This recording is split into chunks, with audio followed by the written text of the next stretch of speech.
Sam, it's a busy and crowded site, but they've managed to make a little corner for you guys from Strachey. What is the task ahead of you over the next 2 years?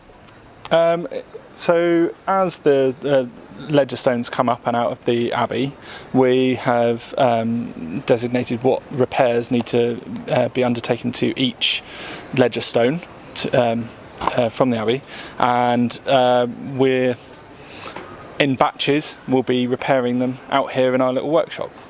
There's more than 800 of them. Do they all need attention? No, there's only.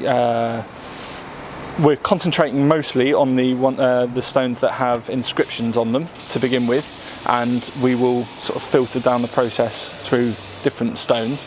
But it won't be all the stones that need work doing to them, but there is a large majority of stones that will need work. Some of them are literally in pieces. How difficult a job is it to put them back together again? Well, I mean, it's nothing that we don't do regularly, so it's just a case of scaling it up. So we've got large lifting equipment and larger pieces of steelwork, but obviously it's just a process that we've done many a time before. So the bit people won't see when they're back in situ is the fact that you drill holes in them, you put in some sort of plug them together and glue them? Yeah, there's synthetic resins being used. There's a Kevlar matting that we use on the backs of stone to stop any flex once they've been pinned back together. There's large stainless steel bar in the centre, all to stop any spreading of the cracks or to pin these massive pieces of stone back together. Yeah, I mean, there's various different repair techniques that we use on each different ledger. It's pretty strenuous work. I mean, how heavy are some of these stones? We tend not to do any lifting. We let all the equipment that we have do the heavy lifting, really. A bit of shunting here and there, but it's not too bad. Any interesting stones coming in front of you? I mean, you'll be seeing stones in front of your eyes after 2 years, I would have thought.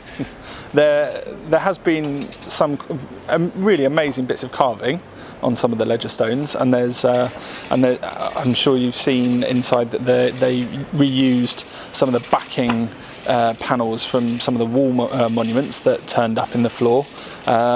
So that's quite an interesting part of the life of the church. And there's been some lovely, enormous ledger stones come to light underneath where the pews had sit.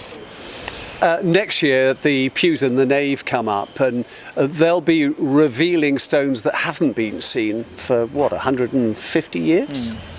Yeah, so the phase that we're on at the moment has about 890 stones, but there's got to be another couple of thousand in the rest of the abbey, and a lot of them underneath the pews, and we're yet to know what sort of state they're in. So we wait till January to see what our workload is for the rest of the project. Interesting, I suppose, that you are recording the life of somebody, not their passing, in giving dates and names and places where people lived. How aware are you of all of this when you're going through the stones? I mean, once the wording's eroded, that person disappears forever. Well, I mean, they are reappearing as the archaeologists are finding underneath. But yeah, you do every so often read a familiar name or something that might be slightly close to your own name. Or there was a James Hodges, which is my granddad's name. So yeah, it's odd. You get little snippets of people's history, but it's not always in your mind, but it does sort of re-enter every so often. How does this rate as a job? Well, I mean, Bath Abbey is lovely to work in amongst, and it's a beautiful city. So it's nice that it's got its own merits and its own pitfalls, but it's a beautiful building. So it's a great job to have.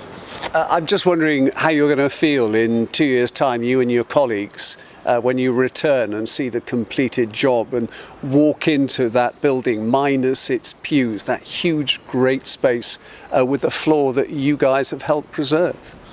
I mean, brilliant. The Abbey would have been like that in the first place. They were always utilised in a large open space, so it would be brilliant to see that sort of space being used in a sort of slightly different way than a lot of the other churches you see with pews everywhere. So it'll be quite exciting and nice to see the sort of grand open space it will become.